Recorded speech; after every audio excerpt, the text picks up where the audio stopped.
안녕하십니까, 이진우입니다. 부동산 경기가 꺼지면서 전국의 미분양 아파트 수도 점점 더 늘고 있습니다. 그러자 정부가 미분양 아파트를 사들이는 방안을 검토하고 있는데요. 사들인 후에는 공공임대주택으로 활용을 하겠다는 건데 부동산 가격의 추가 하락을 바라는 분들의 입장에서는 별로 달갑지는 않은 정책일 수도 있어서 논란이 좀 되고 있는 것 같습니다. 1년에 2번 나눠서 내는 자동차세를 연초에 미리 다 내면 세금을 좀 깎아줍니다. 이걸 자동차세 연납이라고 하는데 오늘부터 자동차세 연납 신청을 받는다는군요. 이 소식도 간단히 챙겨보고요. 일시적으로 2주택자가 된 사람은 앞으로 새로 집을 산 뒤에 3년 안에 기존 주택을 처분하면 1가구 1주택자로 세금 혜택을 받을 수 있게 됩니다. 지금은 기존 주택을 2년 이내에 처분해야 1주택자 혜택을 받을 수 있었는데 주택 처분이 좀 어려워진 상황을 감안해서 처분 기한을 연장해 주기로 한 겁니다. 이 소식도 자세하게 들어보죠. 1월 16일 월요일 손에 잡히는 경제 바로 시작합니다.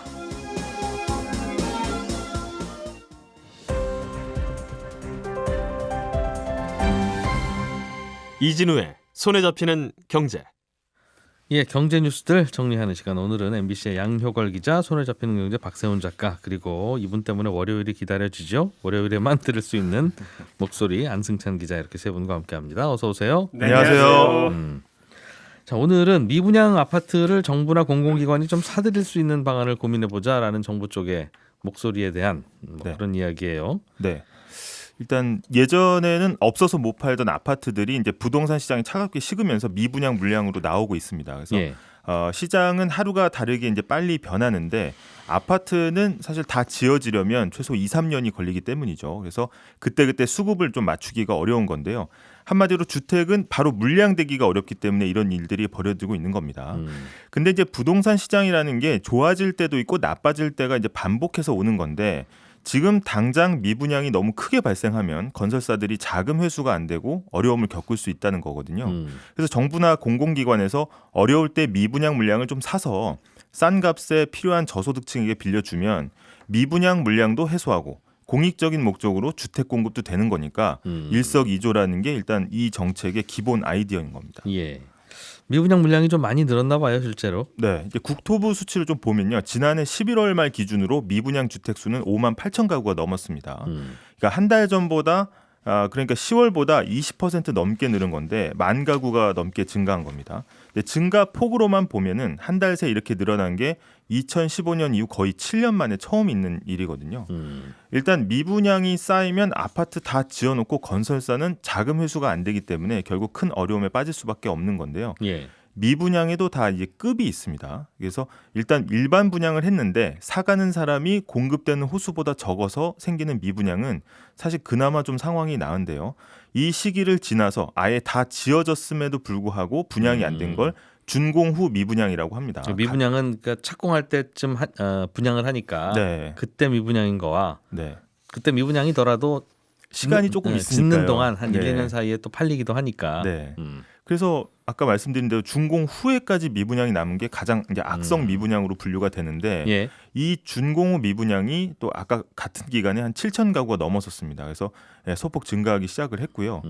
따지고 보면 미분양 물량이 늘었는데 부동산 시장의 반전이 계속 없으면 시간이 지나면 이 물량들은 자연스럽게 준공 후 미분양으로 옮겨가게 되는 겁니다. 그래서 따라서 그냥 미분양일 때도 관리가 들어가야 되는 거고요.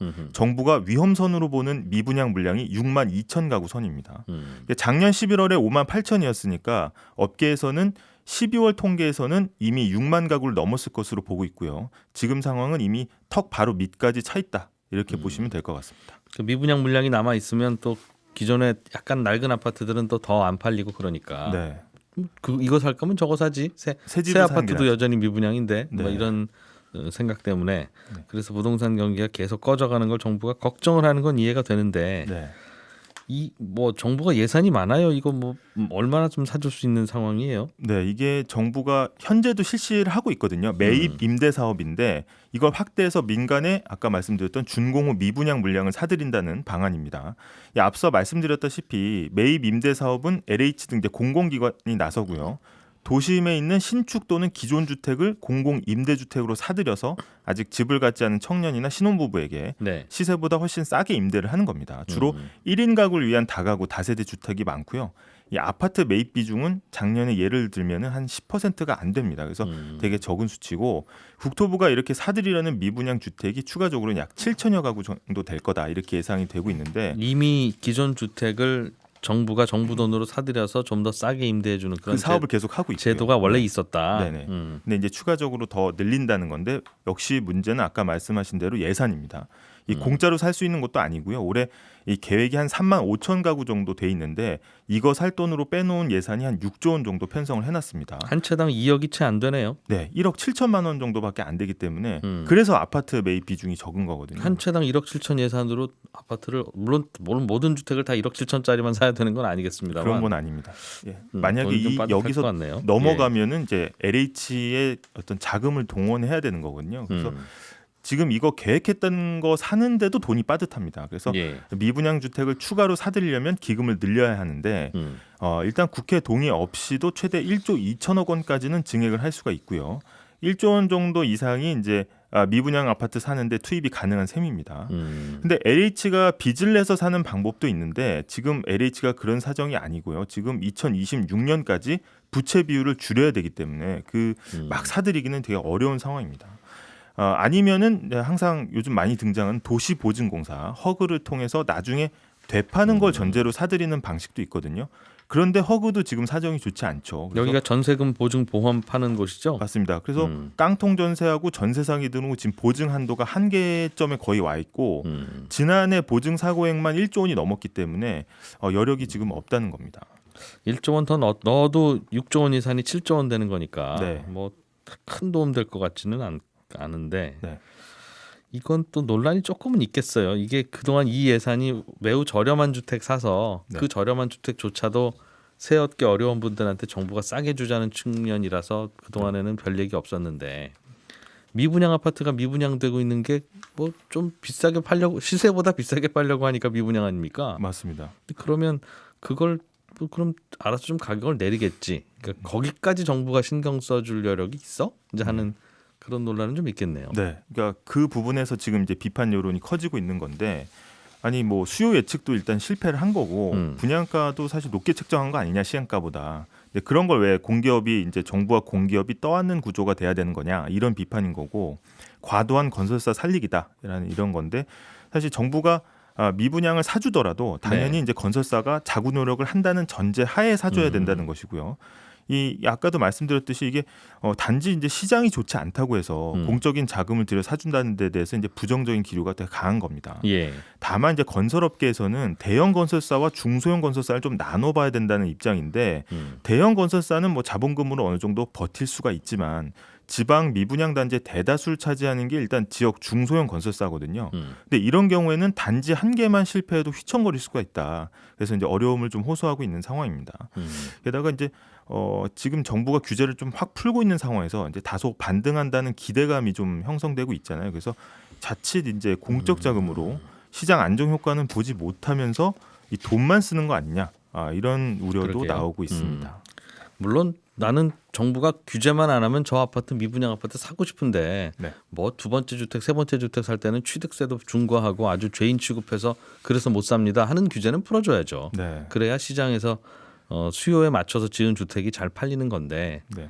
예, 그거 풀어주는 거하고 정부 돈으로 미분양 아파트 떠안는 거하고는 약간은 결이 좀 다를 수도 있을 것 같아서 네, 맞습니다. 아무튼 정부도 마음이 많이 급하긴 한 모양이에요. 네, 이게 미분양이 어떻게 보면 부동산 시장의 어떤 그 경고음, 바로미터로 하다 보니까 또 기대를 또 형성하게 되거든요. 네, 알겠습니다. 박 작가님 오늘부터 자동차세 연납 신청을 받는 모양이네요. 이런 것 미리미리 안 챙겨주시면 깜빡하고 넘어가서 네, 그렇습니다. 자동차세 연납 보도가 나오는 걸 보니 1월 중순이 되긴 했나 보다라는 생각을 하는데 예, 이 연납을 해보신 분들은 또 대부분 아는 내용일 거라 그냥 가볍게 들으시면 되는데 그런 게 또 있는지 몰랐다 하시는 분들 계시거든요. 그런 분들은 들어두시면 도움이 좀 될 것 같고요. 자동차 처음 사신 분 그렇습니다. 그 자동차세 정기분은 1년에 2번 6월하고 12월에 내는데 그러지 말고 연초에 한 번에 내시면 내실 세금을 좀 깎아드리겠습니다 라는 게 자동차세 연납 혹은 뭐 자동차세 선납 이렇게 부르는데요. 작년까지는 내야 할 세금의 10%를 깎아줬거든요. 예, 근데 올해부터는 7% 깎아줍니다. 그리고 내년에는 5%, 내후년부터는 3% 이렇게 깎아주는 걸로 법이 좀 바뀌었는데 점점 더 할인율이 낮아지네요. 그렇습니다. 이 할인율이 높다라는 여론이 굉장히 강했었거든요. 그래서 그러니까 낼 세금 내는데 뭘 그렇게 많이 깎아주냐. 네. 물론 많이 먼저 내시면 그래도 이자만큼이라도 손해 보실 수 있으니까 네. 그건 저희가 보충해 드릴게요까지는 이해가 되는데 뭐 10%씩 깎아주면 이게 무슨 백화점 세일도 아니고. 요 제도가 처음 시작됐을 때 은행 이자율이 대략 그 정도였을 거예요. 요 대통령 시행령으로 이자율 비슷하게 맞춰가는 거거든요. 그래서 아마 그랬던 것 같고 예. 아무튼 올해 7% 할인 받으면 자동차세는 배기량에 따라 매겨지잖아요. 그래서 보통 2000cc 자동차가 연간 한 52만 원 정도 내는데 이게 또 7%를 공제하는 게 아닙니다. 정확하게는 6.4%를 공제하거든요. 근데 계산식이 좀 복잡하니까 그냥 6.4%를 외우시면 되는데 그러면 2000cc 자동차를 선납을 하면 대략 한 3만 3천 원 정도 덜 내게 되는 겁니다. 근데 전기 자동차는 배기량이 없으니까 그냥 10만 원을 자동차세로 내고 있어서 6,400원 공제하고 내면 됩니다. 뭐 어차피 낼 세금이니까 네. 아주 뭐 큰 세금도 아니고 네. 그렇다 보니 좀 뭐 깎아주면 좋긴 좋겠습니다만 네. 이제 뭐 굳이 그렇게 세금 걷기도 어려워서 쓸 것도 많은데 네. 이거 왜 깎아주는 건가 고맙긴 한데 뭐 이런 그게 생각도 궁금하실 것 들어서요. 같아서 제가 예. 알아봤는데 여기 처음에 어떻게 시작이 됐냐면 자동차세가 지방세거든요. 예. 근데 구청들 중에 전년도 예산은 다 쓰고 연초에 돈이 없는 경우들이 있었어요. 그러다 보니까 근데 또 이제 보니까 자동차세는 액수가 좀 적지 않더란 말이죠. 이게 예. 한 사람당 깎아주는 건 크지 않을 수 있지만 여러 사람이 모이면 크잖아요. 지자체 입장에서야 뭐 그렇죠. 예. 그럼 이걸 미리 좀 당겨서 걷자. 그러면 징수율로 좀 올라가지 않을까 하는 기대가 있었고 대신에 그만큼 이자를 좀 쳐서 깎아주자. 이렇게 시작이 된 거예요. 그래야 먼저 내실 테니까. 그렇습니다. 그리고 1월에 이렇게 선납을 해서 1년치 세금을 미리 걷으면 지자체 입장에서 도움이 되는 게 또 뭐냐면요. 예. 예를 들어 자동차 전기세 정기부는 그 6월하고 12월에 나눠서 낸다고 했잖아요. 예. 근데 6월에 서울에서 자동차세를 냈어요. 예. 근데 그 사람이 8월에 광주로 이사를 갔어요. 예. 그럼 8월에 내는 자동차세는 광주에 내게 되죠. 6월하고 12월에 나눠서 내는데 왜 8월에 자동차세? 12월에 예. 12월에 내는 거는 광주에 내게 되죠. 자기가 네. 사는 동네 지방세로 내야 되니까. 예. 근데 1월에 서울에서 1년치를 다 내게 되면 아. 8월에 광주로 이사를 갔을 때 12월에 광주에 따로 자동차세를 내지 않아도 됩니다. 광주시에서 서울시한테 이분 이사 왔는데 서울시에 다 내고 왔다니까 네. 8월 이후분은 저희한테 주세요. 이런 정산을 지자체들끼리 합니다. 안 하나 봐요. 예, 요거 지방세 이전이 안 되기 때문에 아. 그러면 서울시 입장에서는 1월에 미리 걷어두면 다른 지자체로 갈 세금을 미리 묶어두는 효과가 생기는 겁니다. 이사 가도 환불은 없다. 그렇습니다. 이런 이유로 1년치를 미리 내면 할인을 해주는데 네. 그래서 굉장히 이상한 일이 벌어져요. 이맘때가 되면 전국의 모든 지자체들이 자동차세 연납하세요라고 홍보에 열을 올리거든요. 예. 근데 세금 깎아주겠다고 이렇게 열심히 홍보하는 경우는 보기가 드물거든요. 얼마나 되는지 봤더니 작년에 서울시가 연납한 분들한테 깎아준 세금이 270억 원 정도 됩니다. 예. 또 요 얘기는 반대로 생각하면 서울시가 270억 원의 세금을 덜 걷은 얘기, 그런 얘기이기도 합니다. 지자체들끼리 어차피 그 환불은 없으니까 네. 어떤 지자체가 열심히 홍보해서 자동차세 먼저 받으면 주변의 다른 지자체들은 다 손해 보는 거니 그렇습니다. 너도 나도 질 수 없다라고 네. 홍보를 하는 거군요. 미리 확보해 두는 겁니다. 야, 이건 중간에서 누가 심판 보지 않으면 할인율 점점 높이면서 경쟁하는 구도인데요.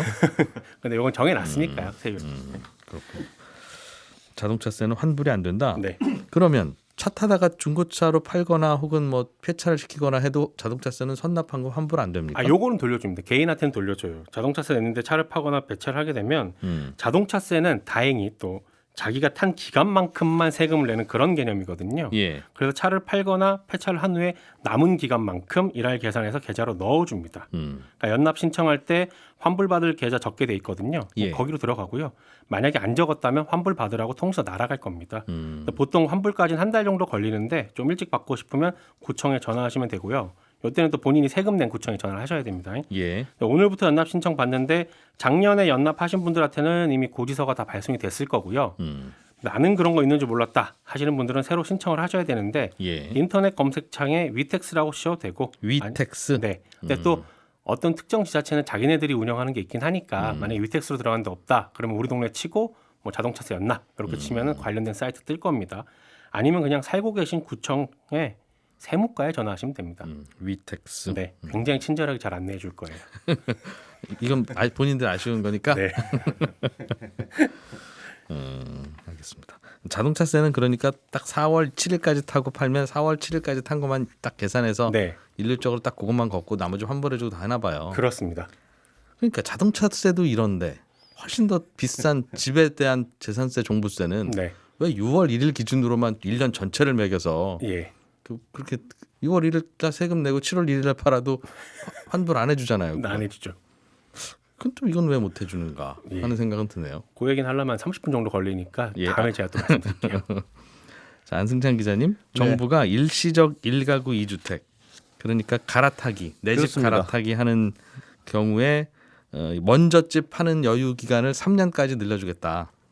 그런 거네요. 네, 그렇습니다. 그러니까 1가구 2주택이 내가 이제 새로 이사 갈 집을 사느라고 일시적으로 2주택이 된 경우에 네. 그럼 기존 집을 팔아야 되는데 이사 가는 날 뭐 딱 집 사는 날 정확하게 팔기가 어려우니까 특히나 요즘은 매물을 내놔도 집 사겠다는 사람이 많지가 않으니까 그래서 뭐 어쩔 수 없이 2주택이 된 그런 상황들이 꽤 있거든요. 예. 이런 경우는 이제 일부러 2주택자가 된 게 아니니까 일정 기간까지 기존 주택을 팔면 너는 잠시만 2주택자였지 1주택자나 다름없다 이렇게 간주하고 양도세라든가 취득세라든가 종합부동산세라든가 이런 각종 세금을 1주택자만큼 감면 혜택을 주는 제도인데요.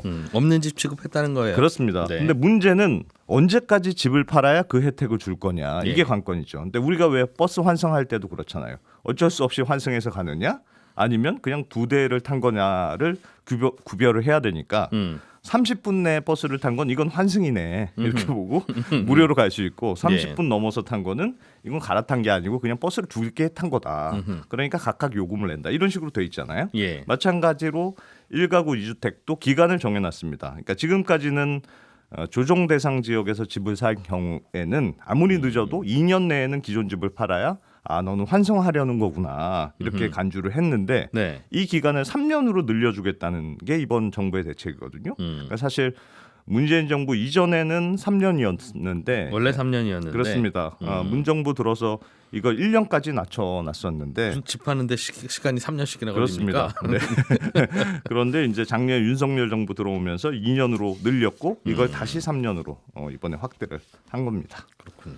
그럼 앞으로 1가구 2주택이 되는 분들은 이제 먼저 집을 3년 동안 여유 기간을 갖고 팔아도 된다는 거예요? 아니면 이미 집을 2채 사서 이제 먼저 집 팔려고 네. 1년 안에 팔았어야 되는데 어떡하지? 뭐 이렇게 걱정하던 분들까지 아유 괜찮습니다. 3년입니다가 되는 겁니까? 괜찮다는 겁니다. 다 소급 적용이 소급 돼요. 혜택을 주겠다. 그러니까 지금부터 앞으로 2주택이 되는 분들만 해당되는 게 아니고 현재 2주택인 분들도 새 집을 산 시점부터 이제 3년 내에만 기존에 가지고 있던 집을 팔면 세금 감면 혜택을 주겠다 이런 내용입니다. 예. 그래서 그동안 집이 좀 안 팔려서 걱정하시던 분들의 경우에는 조금 여유가 생기는 측면이 있고 근데 이게 이제 3년으로 조금 여유 있게 늘어나다 보니까 집을 투자 목적으로 2채를 산 분들도 이번 제도의 변경 혜택을 받을 수 있는 거 아니냐 이런 지적도 있는데 왜냐하면 예를 들어서 원래는 30분 내에만 환승을 해야 버스가 무료잖아요. 근데 야 버스가 너무 안 잡히는 걸 고려해서 30분은 좀 과하다. 그래서 2시간 내에만 타면 다 환승으로 처리해 줍니다. 이렇게 제대로 바꿨다고 해봐요. 그러면 이거 좀 악용하려는 사람은 버스 타고 시내 나가서 점심 먹고 커피 마시고 그리고 돌아가는 버스를 2시간 내만 타면 이게 무료가 되는 거잖아요. 네. 그러니까 마찬가지로 내가 2채를 산 게 갈아타기 위한 게 아니고 투자 목적으로 샀더라도 어쨌든 누구나 3년 내에만 한 집을 그 전 집을 팔면 각종 세금 혜택이 주어지니까 예. 뭐 이런 꼼수도 사실 있지 않나요? 이 말은 다시 말하면 예전에는 집이 2채가 되는 순간부터 이런저런 세금이 많이 불어나니까 부동산 투자하시는 분들 사이에서는 똘똘한 한 채 이런 선호 현상이 강했는데 이제는 3년 내에만 팔면 되니까 똘똘한 2채를 일단 노리고 산 다음에 3년 내에만 하나를 파는 전략이 이제 가능해지는 거여서 조금 뭐 투기 수요를 약간 부추기는 거 아니야 이런 지적도 있는데 어쨌든 정부의 설명은 요즘 워낙 집이 잘 안 팔리니까 억울한 케이스가 있을 수 있는 거 아니냐 그래서 시간을 좀 여유 있게 주는 거다 이렇게 설명하고 있습니다. 그렇군요. 이게 그래서 그동안 그 1가구 2주택이 되더라도 3년 안에는 3년 안에 팔면 되는 예. 이제 그 제도 그렇다고 그 기간 안 줄 수는 또 없잖아요. 예. 그래서 그런 기간을 이용해서 그러니까 집 없는 분 입장에서 보면 악용해서 그래서 항상 1가구 2주택이 되는. 그렇습니다. 그러니까 나는 태어나서 그러니까 어른 돼서 지금까지 집이 늘 두 채였어요. 네. 라고 했던 사람도 그 갈아타기만 잘하면 계속 하나씩 옛날 거 3년 안에 팔면. 팔고 또 새롭게 사고 또 그것도 또 두 채 만들고 그 집 전집 팔고 네. 조심하긴 해야 되지만 잘 헷갈리면 안 되니까. 예. 그러면 그게 가능해서 이게 제일 문제다. 우리나라는 1가구 1주택은 너무 혜택을 많이 주기 때문에 이걸 악용해서 사실상 1가구 2주택인데 네. 그런 지적들도 꽤 있었어요. 그래서 저는 이거는 1가구 2주택인 상황을 그냥 무한대로 계속 주지 말고 예. 자기 평생에 뭐 10년. 그래서 나는 못 팔았네요. 그럼 4년 만에 팔았는데 예. 죄송합니다. 이렇게 해도 되지만 그거 카운트해서 다 깎아가지고 이제 6개월밖에 안 남으셨는데 그럼 갈아타기 잘하셔야 됩니다. 네. 근데 이렇게 되면 공평하잖아요. 좋은 생각인 것 같습니다. 감사합니다. 아무튼 예. 이렇게 해서 1가구 1주택으로 되면 이런저런 세금이 많이 깎인다는 거죠. 그렇습니다. 조금 구체적인 혜택을 말씀을 드리면 예를 들어서 조정 지역에서 2주택자가 됐다. 그럼 제일 큰 게 일단 양도소득세일 거 아니겠어요? 근데 2주택자는 집값이 뭐 많이 올려서 팔더라도 최대 45%까지 양도소득의 차익에 대한 이제 양도세를 내야 되는데 예. 뭐 3년 내로 집을 팔면 뭐 1주택자처럼 간주해 주니까 12억 이내 집에서는 양도세가 아예 면제가 되는 거고 또 특히 이 장기 보유 특별 공제가 큽니다. 10년 뭐 이렇게 길게 보유하면 최대 80%까지 공제가 되는 제도가 있는데 이것도 1주택자로 간주되면 다 받을 수 있는 거니까 혜택이 크죠. 취득세도 중요한데 2주택자가 새로 집을 살 때는 8%까지 취득세 내야 되거든요. 예. 용산에 내가 집을 추가로 10억짜리 하나 샀다. 그러면 8천만 원 취득세 내야 되는 거니까 이것도 굉장히 큰 건데요. 1주택자로 간주가 되면 많아야 3%니까 이것도 환급을 받을 수 있으니까 이것도 차이가 있습니다. 예. 종부세도 아낄 수 있는데 물론 이번 정부 들어서 이제 2주택자에 대한 중과세율이 없어졌고 또 집값이 9억까지는 2주택자도 종부세를 면제해 주긴 합니다만 1주택자가 되면 공제 기준이 집값의 12억 원까지 확대가 되니까 예. 이것도 혜택이 좀 크죠. 미국 같은 경우는 이런 거 복잡한 거 없이 예, 내가 뭐 몇 년 이상 거주했으면 그 집은 면세 혜택. 그렇습니다. 거주 안 했으면 1주택이라도 이건 무거운 세금. 네. 이런 식으로 하면 아주 깔끔한데 우리나라는 좀 복잡하죠. 네, 저는 내일 오전 8시 30분에 다시 인사드리겠고요. 11시 5분에는 오늘부터 박정호 교수가 더 재미있는 손경제 플러스 진행합니다. 많은 청취 바라겠습니다.